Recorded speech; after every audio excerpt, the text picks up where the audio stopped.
ઈશ્વરભાઈ તમે એ વિડીયો જો ને, મારું નામ હિતેશભાઈ.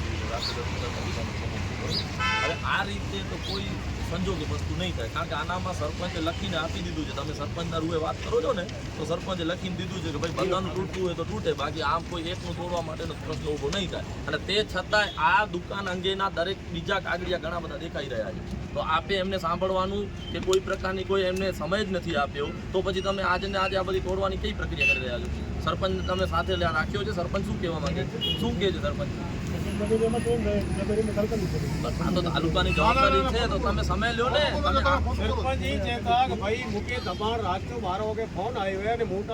પણ ટાર્ગેટ જેવી સ્થિતિ દેખાઈ રહી છે, જેને અમે કોઈ પણ સંજોગે નહીં ચલાવી. તમે લઈ આવો ને, જેટલા દબાણ છે પાછળનું બધું રેગ્યુલર છે, જોઈ લીધું તમે? અરજી થયેલી જ પડી છે. સાંભળો, સરપંચે તમને આનામાં શું લખી આપ્યું છે મને કહો તો.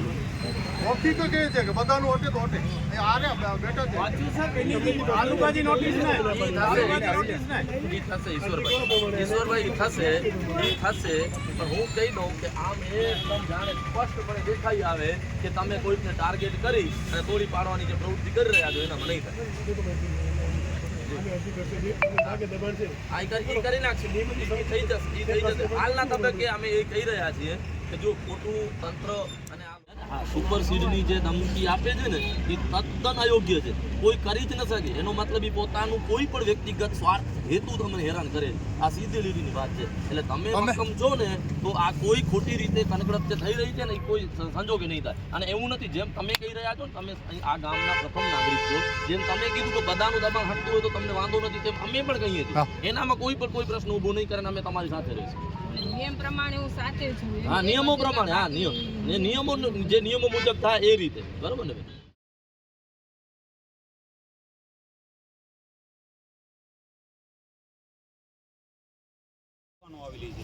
એની અમારી અરજી કરેલી, એના ફોટા પણ અટેચ છે. એકવાર એ લોકો ચોરી કરીને કેબીને ફગાવી આવ્યા હતા, પાછી પોલીસ દ્વારા. અને સાહેબ, મને તો હમણાં ખ્યાલ પડ્યું કે ત્યાં બસ સ્ટેશન તો સરકારનું હોય ને સાહેબ, એનામાં દબાણ છે, એનામાં દુકાન કરી બેઠા છે. તો આપ અહીંયા તોડો અને ઓ જો બસ સ્ટેશન રહી જશે તો સાહેબ આ પ્રતિ આક્ષેપ કેટલી હદે થશે એ આપ સાહેબ વિચારજો એમ. અને એવી આવી એક સામેની વાત શું છે, બધું દબાણ સ્ટેટ હાઈવે છે, સ્ટેટ હાઈવે.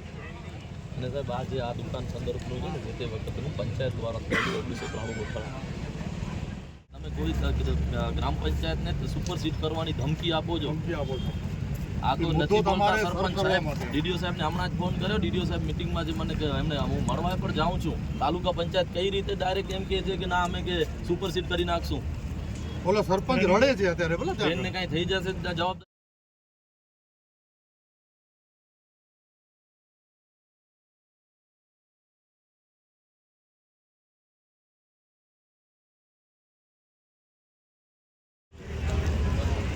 ભાઈ.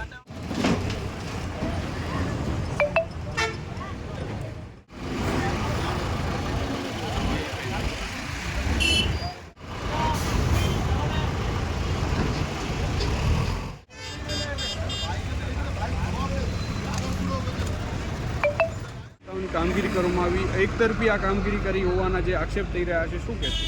ચોક્કસપણે સ્પષ્ટપણે આપણે અહીંયા જ્યારે સ્થળ ઉપર ઉપસ્થિત થઈએ તો જોવા મળે કે એક તરફી જાણે કે એક કોઈક સમાજને ટાર્ગેટ કરી અને એનું નાનકડું દબાણ જે એનામાં એ રોજીરોટી રળી અને પોતાનું ગુજરાન ચલાવે છે તે પણ રૂંધવાયના હોય અને એની દબાણ હટાવવાની જ્યારે પ્રક્રિયા થઈ રહી હોય છે ત્યારે ચોક્કસપણે અમે અહીંયા તંત્ર સામે સંઘર્ષના મૂડમાં ઊભા હતા અને ચોક્કસ તંત્રને જણાવ્યું છે, અહીંના જવાબદાર અધિકારીઓને જણાવ્યું છે કે સાહેબ આ ખરા અર્થમાં ખોટું છે.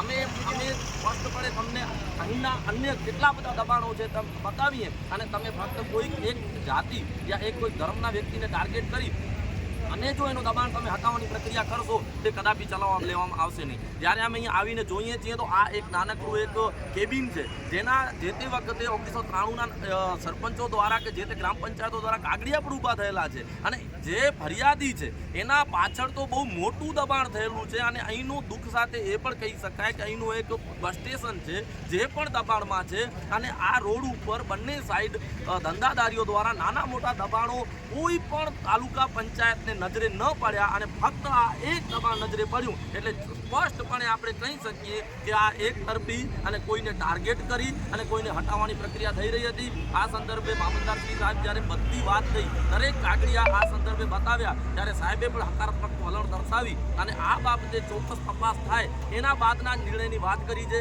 અને અમે ચોક્કસ કહીએ છીએ કે આ કુટમા ગ્રામ પંચાયતમાં આવતી જમીનો ઘણી બધી જમીનો દબાણોમાં એવી ગૌચરની વાત પણ કરીએ તો ગૌચર પણ ઘણું અહીંયા દબાણમાં છે. તો સાહેબ અમે એમ કહીએ છીએ પંચાયતના જે અહીંયા પોતાના વ્યક્તિગત ખાતર જે સરપંચને પણ દબાણ કરી રહ્યા છે, પોતાની કોઈક વ્યક્તિગત સ્વાર્થને સાચવાની જે પ્રક્રિયા કરી રહ્યા છીએ, તો તેમ સાહેબ અમે તમને જણાવીએ છીએ કે આ મુદ્દે આજે નહીં ચાલે અને કાલે નહીં ચાલે. તમે જે સરપંચને પણ સુપરસીડ આપી નાખવાની જે ધમકી આપેલી છે તે પણ કાયદાની વિરુદ્ધમાં છે. આપ આવું ન કરી શકો તે તમે કર્યું છે, માટે અમે આગળ ડીડીઓ સાહેબને મળશું. આ દબાણ થવાની પ્રક્રિયા હતી તે તંત્ર દ્વારા મોકૂફ રાખવામાં આવી છે, માટે અમે ચોક્કસ તંત્રના જે તે ચોક્કસ ધ્યાનમાં લીધું. કારણ કે આવો તરફી જ્યારે